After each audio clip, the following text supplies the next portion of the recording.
CPM-ന്റെ ഈറ്റില്ലമെന്ന് അവർ വിശ്വസിക്കുന്ന പാലക്കാട്ട് വിഭാഗീയത കൊണ്ട് നട്ടം തിരിയുകയാണ് നേതൃത്വം. നമുക്കറിയാം, പാലക്കാട്ടെ ചിറ്റൂരിൽ കൊഴിഞ്ഞാമ്പാറയിലും കോങ്ങാട്ടെ മുണ്ടൂരിലും വലിയ വിഭാഗീയത കാരണം തലവേദന നിലനിൽക്കുമ്പോൾ തന്നെ തൊട്ടടുത്ത ചെറുപ്പളശ്ശേരിയിലെ വല്ലപ്പുഴയിൽ കൂട്ടരാജിയാണ് ഇപ്പോൾ CPM-ന് നേരിടേണ്ടി വന്ന വലിയ ദുരിതം എന്ന് പറയുന്നത്. പാലക്കാട്ട് CPM-ൽ കൂട്ടരാജി എന്ന വാർത്ത വന്നതോടെ തെരഞ്ഞെടുപ്പിനെ നേരിടാൻ നിൽക്കുന്ന CPM-ന് അത് വലിയ തിരിച്ചടി തന്നെയാണ് സമ്മാനിച്ചിരിക്കുന്നത്.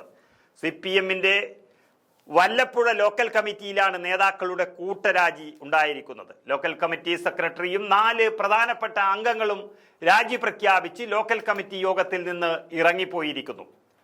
ചെറുപ്പളശ്ശേരി ഏരിയ കമ്മിറ്റി ഓഫീസിൽ ചേർന്ന വല്ലപ്പുഴ ലോക്കൽ കമ്മിറ്റി യോഗത്തിലായിരുന്നു ഈ സംഭവം ഉണ്ടായിരിക്കുന്നത്. CPM-ന്റെ local secretary Santhosh, local committee അംഗങ്ങളായ സുദീപ്, ബാബു, റഫീഖ്, പറക്കാടൻ, മോഹനൻ എന്നിവരാണ് ഇന്നലെ ചേർന്ന ചെറുപ്പളശ്ശേരി ഏരിയ കമ്മിറ്റി ഓഫീസിലെ വല്ലപ്പുഴ ലോക്കൽ കമ്മിറ്റി യോഗത്തിൽ നിന്ന് രാജി പ്രഖ്യാപിച്ചുകൊണ്ട് ഇറങ്ങിപ്പോയത്.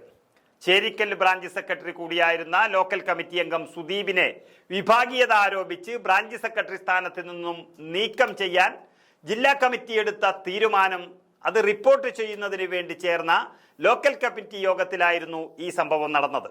സുദീപിനെതിരെയുള്ള നടപടിയിൽ പ്രതിഷേധിച്ചുകൊണ്ടാണ് ഈ രാജി പ്രഖ്യാപനം വന്നത്. അങ്ങനെ നേതൃത്വത്തിന്റെ പല തരങ്ങളിലുമുള്ള പ്രവർത്തകരെ ഒഴിവാക്കുന്ന അല്ലെങ്കിൽ വിഭാഗീയത സൃഷ്ടിക്കുന്ന പരിപാടി ഇനി നടക്കില്ല എന്ന് പറഞ്ഞുകൊണ്ട് തന്നെയാണ് പാലക്കാടിന്റെ പല ഭാഗത്തും പൊട്ടിത്തെറി ഉണ്ടായിക്കൊണ്ടിരിക്കുന്നത്.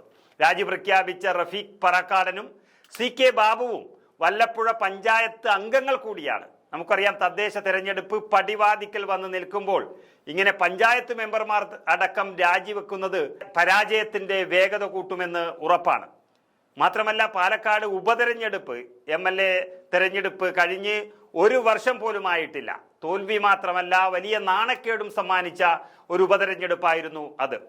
തെരഞ്ഞെടുപ്പിൽ നിർത്താൻ പോലും ഒരു സ്ഥാനാർത്ഥിയെ കിട്ടാതെ അവസാനം കോൺഗ്രസിൽ നിന്നും വന്ന ഒരു സാധാരണ നേതാവിനെ സ്ഥാനാർത്ഥിയാക്കിയതിലെ അമർഷം അണികൾക്ക് മാറാതെ നിൽക്കുന്ന ഒരു സാഹചര്യത്തിൽ കൂടിയാണ് ഇങ്ങനെയൊരു കൂട്ടരാജി പാലക്കാട് ജില്ലയിൽ സംഭവിച്ചിരിക്കുന്നത്. CPM-നുള്ളിൽ നിലവിലാകെയുള്ള 12 നിയമസഭാ സീറ്റുകളിൽ LDF-ന് 10 കയ്യിലുണ്ട്. ഇപ്പോൾ ഒരു സീറ്റ് കോൺഗ്രസിനും 1 സീറ്റ് ലീഗിന്, അത് മണ്ണാർക്കാടും മാത്രമാണ്. എന്നാൽ വിഭാഗീയത കടുത്തതോടെ പലയിടങ്ങളിലും UDF-ന്റെ മുന്നേറ്റമാണ് ഇപ്പോൾ പ്രതീക്ഷിക്കുന്നത്.